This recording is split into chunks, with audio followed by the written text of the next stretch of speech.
In this episode of the PLV story, I'm going to show you how we've made our car fly using our prototype 2.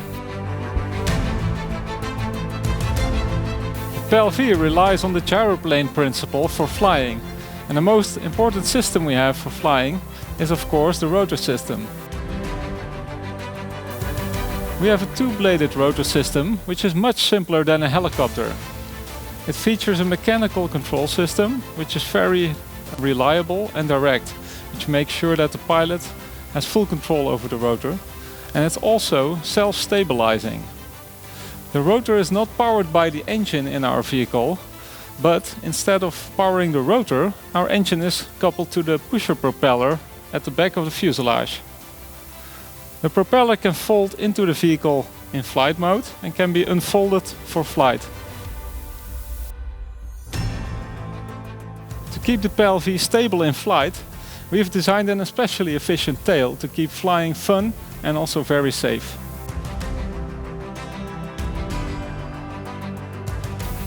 So we've flown successfully in 2012 using our proof of concept, and since that time we've worked on improving every part of the vehicle until we came up with the production model that you can see here.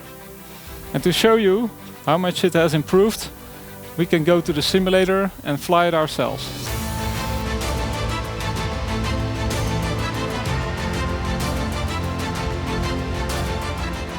Alright, so we've just talked about the gyroplane principle of the PLV.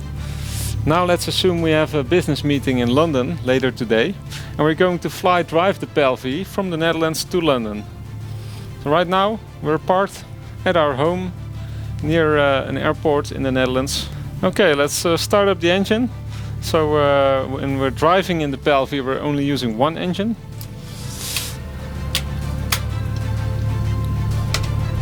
Okay, the engine is running. Now we can remove the park lock and drive to the nearest airport.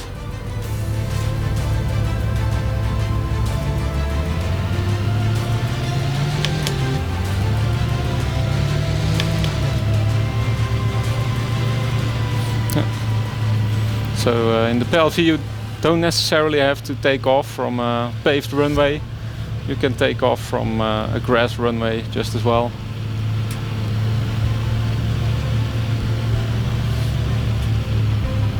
Alright, we have arrived at our local airport. So we're just going to ask the tower if we can open the gate and enter the area. Okay, so we've just entered the airport area. We're just going to park at the apron next to the other aircraft, and then we can convert the PLV into flight mode and then we can take off.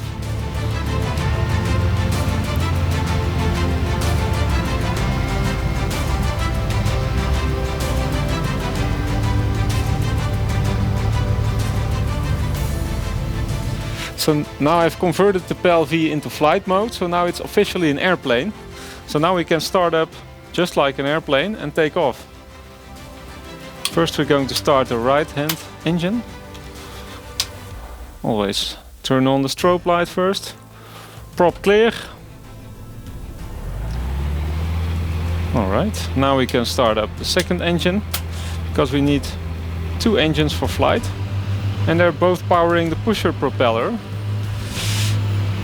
which gives us enough power to take off and climb safely. Alright, let's taxi to the runway and then we can take off. I just removed the park lock. Now we can taxi to the runway.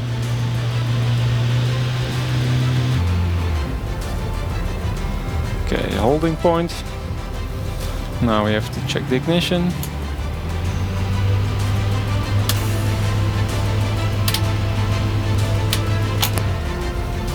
Check. Now the other engine.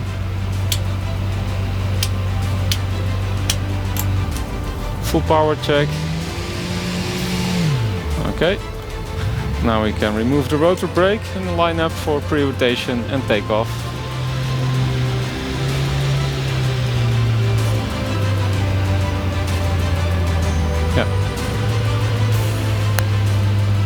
So before we take off in the PLV, we have to make sure that the rotor is already spinning, because that shortens our takeoff distance quite considerably. So to do that, we just hold this switch on the stick, and then the electric pre-rotator system will engage and start to spin up the rotor system. Now we just have to wait until the rotor is spinning at about 50% of the flight RPM, so around 160 RPM. And 50.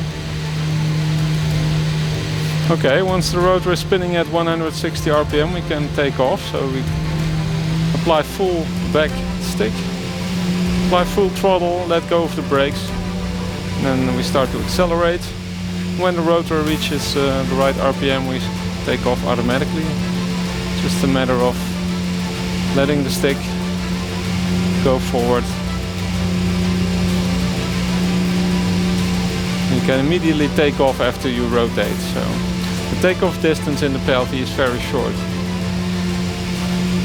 Alright, now we can climb out to around 1200 feet and exit the circuit.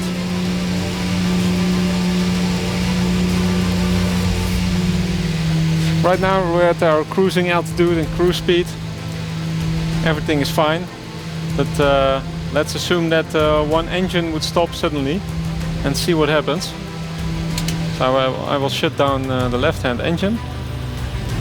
You can see that the nose drops very slightly, but we can still use our other engine to keep flying. And the PLV is designed in such a way that if one engine fails, you still have a glide ratio of around 20:1. So 1 kilometer altitude, you can reach 20 kilometers of distance. Not a lot happens if one engine fails. So in the worst case scenario, both engines stop, and let's see what happens then. So I'm not doing anything right now. The PLV corrects by itself. The nose lowers a little bit more. So now we have a glide ratio of about 6:1. We can find a safe landing spot and just land like we always do. Nothing changes. So even when both engines stop, the PLV is completely stable. It just flies like normal. You don't have to change your behavior. Just make a normal landing.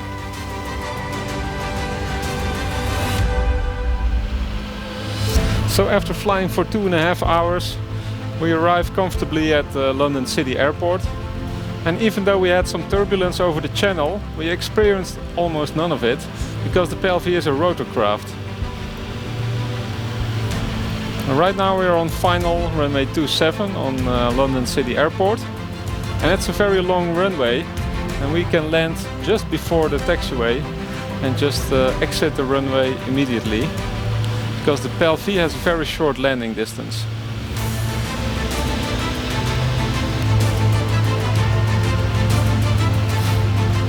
So landing in the PLV, you just reduce throttle, and at the final moment you just pull back on the stick slightly to flare and reduce the horizontal speed to almost 0. It means that after touchdown you're almost standing still.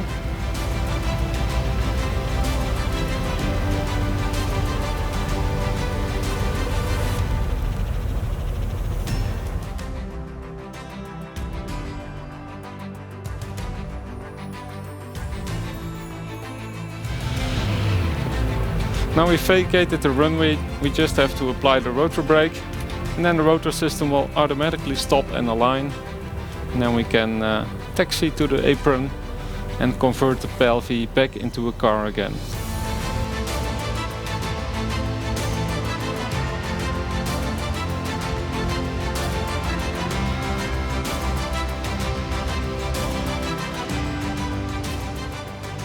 Alright, now we have arrived at London City Centre, and it looks like we're still on time for our meeting, so I'm just going to park here and get ready for the appointment.